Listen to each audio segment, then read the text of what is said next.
Terhitung hari ini, Taman Marga Satwa Ragunan Jakarta kembali dibuka sesuai dengan instruksi pemerintah Provinsi DKI Jakarta. Pengunjung pun mulai berdatangan sejak pagi tadi. Demikian juga Taman Impian Jaya Ancol. Sejumlah protokol kesehatan diterapkan secara ketat di masing-masing wahana. Informasi selengkapnya kita akan bergabung dengan Sisilia Sinabariba dari Taman Marga Satwa Ragunan dan juga dari Ancol ada Puja Lestari.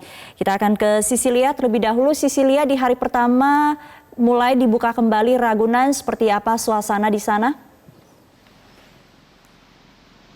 Sumi, tercatat ada 236 pengunjung yang berdatangan ke Taman Marga Satwa Ragunan terhitung dari pukul 8 hingga pukul 10 pagi tadi. Di hari pertama kembali dibukanya Taman Marga Satwa Ragunan, sehingga siang ini memang situasinya lebih sepi jika dibandingkan dengan tadi sekitar pukul 8 hingga pukul 10 pagi, karena di jam tersebut cukup banyak pengunjung yang datang. Mereka sebagian besar merupakan pengunjung yang baru selesai melaksanakan kegiatan berolahraga maupun berolahraga di sekitar kawasan Ragunan. Terutama tadi kami melihat cukup banyak pengunjung yang membawa sepeda untuk mengelilingi kawasan Ragunan di hari pertama kembali dibuka.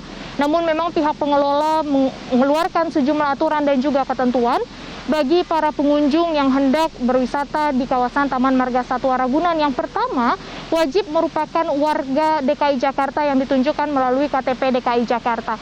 Kemudian wajib menggunakan masker dan juga mencuci tangan di beberapa titik yang sudah disediakan di Taman Marga Satwa, serta hanya diizinkan 1.000 orang saja untuk satu harinya. Dan mereka juga wajib melakukan pendaftaran dan pembelian tiket secara online yang dilakukan 1 hari sebelum dilakukan kunjungan ke tempat ini. Artinya jika mereka hendak melakukan kunjungan ke Taman Marga Satwa besok, hari ini harus sudah melakukan pendaftaran dan pembelian tiket secara online melalui link yang sudah disediakan. Selain itu juga selain pembatasan jumlah orang dan juga pembatasan operasional yang hanya diizinkan sampai pukul 13 saja, pihak dari Taman Marga Satwa juga tidak mengizinkan masyarakat dengan usia di bawah 9 tahun, kemudian lansia dan juga dengan penyakit bawaan untuk masuk ke Taman Marga Satwa karena rentan terpapar COVID-19. Sumi.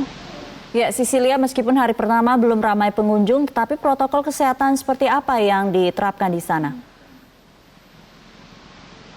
Untuk protokol kesehatan di Taman Marga Satwa Ragunan memang cukup ketat. Pihak pengelola dan juga petugas di pintu masuk sudah memeriksa suhu tubuh dari pengunjung yang hendak masuk ke kawasan Taman Marga Satwa.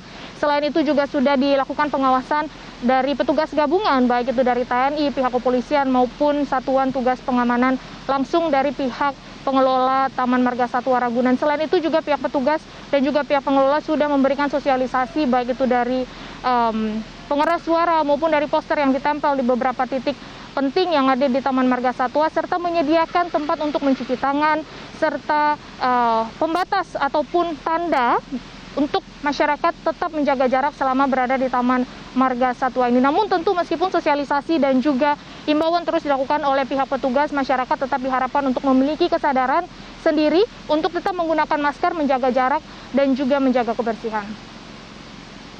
Demikian, Sumi. Baik, kita bergeser ke Puja di Taman Impian Jaya Ancol. Puja, seperti apa protokol kesehatan yang diterapkan di Ancol? Ya, Sumi, di hari pertama Taman Impian Jaya Ancol beroperasi, sejumlah protokol kesehatan diterapkan.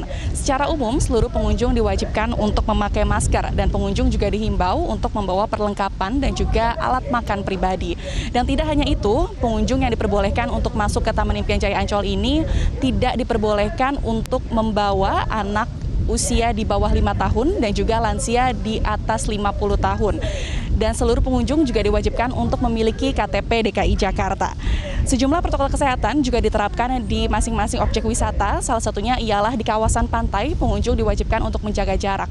Untuk itu, pihak pengelola sudah menyiapkan tempat berupa garis pembatas 2x2 meter yang ditunjukkan untuk satu rombongan.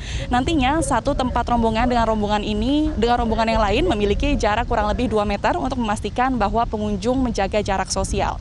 Dan tidak hanya itu, di kawasan pantai juga pengunjung dilarang untuk berenang. Hal ini untuk menghindari penyebaran penyebaran virus COVID-19 melalui droplets ataupun melalui air di kawasan pantai ini.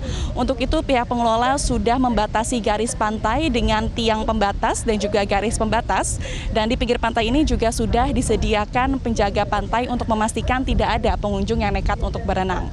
Untuk memastikan pengunjung tidak lebih dari 50% kapasitas maksimal, Taman Impian Jaya Ancol menjual tiket secara online.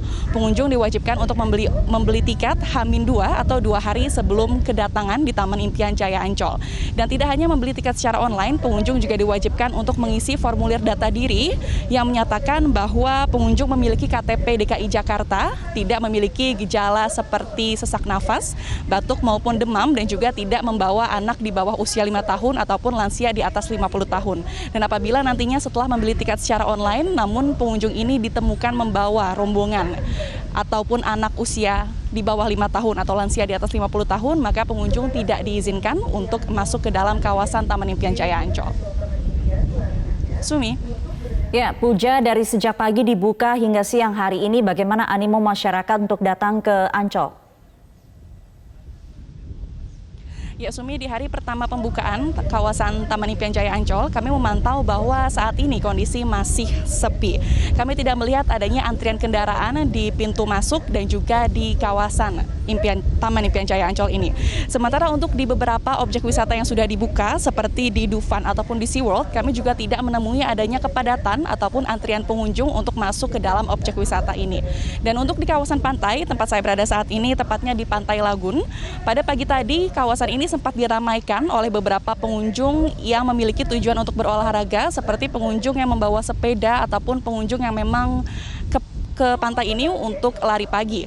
Namun kemudian menjelang siang dan saat ini kawasan Pantai Lagun ini sepi pengunjung, dan untuk saat ini kami tidak melihat satupun rombongan pengunjung yang duduk-duduk di pinggir pantai, dan juga tidak ada sejumlah pedagang kaki lima yang biasanya berjualan di pinggir pantai karena memang saat ini pedagang kaki lima belum diperbolehkan untuk berjualan. Dan tidak hanya itu, di masa PSBB transisi ini Taman Impian Jaya Ancol juga mengubah jam operasionalnya, yaitu gerbang utama hanya dibuka dari pukul 6 pagi hingga pukul 6 sore. Demikian, Sumi, kembali ke Anda. Baik, terima kasih Puja Lestari sudah melaporkan dari Ancol, dan sebelumnya ada Sisilia Sinabariba dari Ragunan, Jakarta.